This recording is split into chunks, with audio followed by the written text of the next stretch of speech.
डर जो होता है ना, किसको कहते हैं? क्या डर के मारे सर से पसीना निकलने लगता है, या फिर सुरसुरी छूट जाता है, पूरा शरीर में एकदम कंपन, ये जो रोआ, ये सब क्या होता है? लगता है कि जिस प्रकार से ठंड के कारण ये खड़ा हो जाता है, डर के मारे ये भी खड़ा हो जाता है। ना तो ही कुछ कर पाते हैं और ना ही दिमाग में कोई आइडिया आ पाता है, और पूरा का पूरा जो है दिमाग ब्लैंक हो जाता है, कुछ कर नहीं पाते, कुछ बोल नहीं पाते हैं। कभी कभी डर भी कई तरह का होता है ना, कुछ हो जाता है किसी आदमी से डर होता है, कभी होता है कुछ जानवर से डर होता है, कभी होता है किसी कीड़े मकोड़े से डर होता है, या फिर कभी आप लोग को पता है रात में जो होता है जिसे आप लोग भूत कहते हैं, पास्ट कहते हैं ना, तो उससे भी कुछ लोग डरते हैं, जिसको गांव समाज में क्या बोलते हैं, उसको हवा बोलते हैं। मतलब लोग भूत से भी डरते हैं। अब भूत क्या होता है, पास्ट क्या होता है, शायद आप लोगों को पता होगा तो ठीक है, नहीं पता होगा तो हम चाहते हैं अगर आपको जब भी एहसास हो ना ये भूत है वो भूत, अगर आपको लगता है कि नहीं भूत होता है ना, कुछ तो बात है, लोग कहते हैं तो झूठ थोड़े बोलते हैं, ठीक है एक लखा मान लेते हैं चलो झूठ नहीं बोलते, लेकिन जब भी आपका इस तरह का सिचुएशन क्रिएट होगा उस वक्त ना आप हिम्मत से, बलपूर्वक, दिमाग से ना कंसंट्रेट होकर ना उसको देखने का कोशिश कीजिएगा। पीछे जैसे कभी आप सीढ़ी से उतरते हैं, अंधेरा हो गया, लाइट कट गया, तो क्या लगता है कि नहीं पीछे, हम पीछे नहीं देखेंगे, शायद लग रहा भूत आ रहा है, एकदम आप 9-2-11 हो जाते हैं, और 9-2-11 होने के बाद आपको सच में आपको लग जाता है कि पीछे भूत है, हमें दबा रहा है या फिर कोई देख रहा है।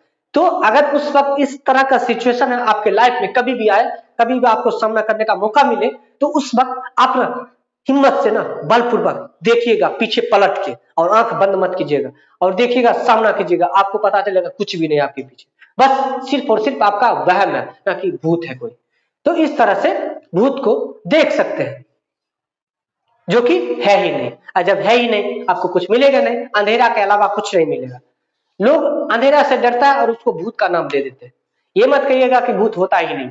अब क्या है नहीं है आप लोग खुद जानिए, खुद रिसर्च कीजिए। मेरे हिसाब से भूत नहीं होता है, वो आपका पास्ट होता है, आपका वहम होता है। डर क्या है? डर। कभी कभी जब आपसे पावरफुल व्यक्ति ना आपसे मिलते हैं, आपको डर लगता है। चलो ठीक है, एक छोटा सा बच्चा है, ठीक है, वो बच्चा क्या कर रहा है, कोई काम कर रहा है, ये नई दुनिया में कदम रखा है ना, कोई छोटा सा थोड़ा सा आवाज ही आ गया तो बच्चा क्या हो जाता है, डर जाता है। कहते हैं हम लोग क्या बोलते हैं, बच्चा डर गया। शोर मत करो, शांत रहो, परेशान मत करो, डर जाता है। क्या है, क्या वो अबोध है, नादान है, बालक है, बच्चा है ना, तो इस प्रकार से वो डर जाता है। अब दिक्कत ये है, कुछ डर जो होता है ना, सामने वाले के पावर से हम लोग क्या करते हैं, डर जाते हैं। क्या कि हमको लगता है कि अगर हम इसका बात नहीं मानेंगे तो क्या करेगा, हमको बर्बाद कर देगा, या फिर मेरा काम होने नहीं देगा। जब मेरा काम होने ही नहीं देगा, और जब मेरा काम होगा ही नहीं तो ना ही हम सफल होंगे, और जब सफल नहीं होंगे तो बाबू इस दुनिया में रहने का कोई फायदा नहीं। तो आप लोग क्या करते हैं, उस डर के वजह से ना, चलो मान लेते हैं बात, आप दुनिया में जिससे प्यार करते हैं, अगर कोई पावरफुल व्यक्ति है ना, आपसे कुछ काम करवाना चाहता है, अगर वो उसके गिरफ्त में कर लिया ना, तो आप जो उससे प्रेम करते हैं ना, आप जो उससे लगाव रखते हैं, उसके लिए क्या करना पड़ेगा, आप जो वर्तमान में जो आपसे कहा जाएगा वो आपको करना पड़ेगा। अगर आप जानवर में लेते हैं, सर्प हो गया ना, आपसे बड़ा जानवर हो गया, उससे अगर पहली बार जब मुलाकात होता है तो क्या करते हैं, आप उससे डरते हैं ना। अगर थोड़ा साहसी है तो हिम्मत जुटा के उसको क्या करते हैं, स्नेह देने का काम करते हैं, प्यार देने का काम करते हैं। उसके बाद जब प्यार देने का काम करते हैं तो उसको भी अच्छा लगता है।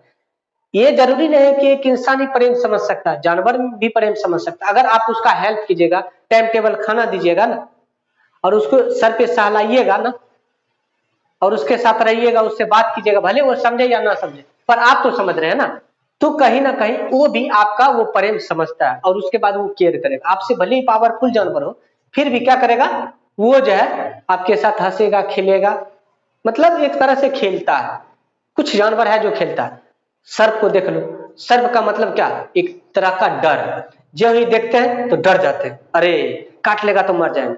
और सबसे बड़ा डर क्या है पता है, मृत्यु। उससे हर एक इंसान को डर लगता है। जो कहते हैं कि हम डरते नहीं, जिस वक्त ना उसका सामना होता है ना मृत्यु से, उस वक्त एक डरा हुआ इंसान नजर आता है उसकी नजरों में, और वो कहते हैं डरते नहीं। हर एक इंसान मृत्यु से डरता है तो डरता है, कोई भी बोलता है तो झूठ बोल रहा है बस कि हम नहीं डरते, डरता है। डर मतलब क्या, या फिर खुद को नुकसान पहुंचाया जाएगा, या फिर नुकसान पहुंचाने के बावजूद ना क्या कर दिया जाएगा, मार दिया जाएगा। तो डर का सबसे बड़ा वजह है नुकसान पहुंचाना, आपका नुकसान होना या फिर आपका मृत्यु होना। अब कुछ डर स्टूडेंट लाइफ में देखा जाता है। स्टूडेंट लाइफ में यही देखा जाता है, यदि हम नहीं पढ़ते हैं और नहीं पढ़ेंगे तो सही से रिजल्ट नहीं आएगा, सही रिजल्ट नहीं आएगा तो क्या करना पड़ेगा, आगे जाके काम करना पड़ेगा।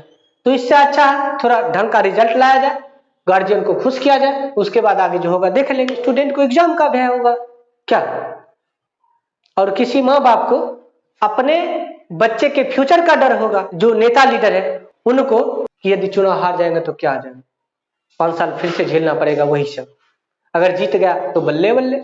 नेचर में देखा जाए तो कीट पतंग को है गिरगिट से डर होता है, चूहा को बिल्ली से डर होता है, बिल्ली को कुत्ता से डर होता है, कुत्ता को जो उससे बड़ा जानवर। इस प्रकार से एक चेन बनता जाता है, मतलब कहीं ना कहीं हानि पहुंचाना या फिर मृत्यु का ही सबसे बड़ा मूल वजह क्या है, डर है।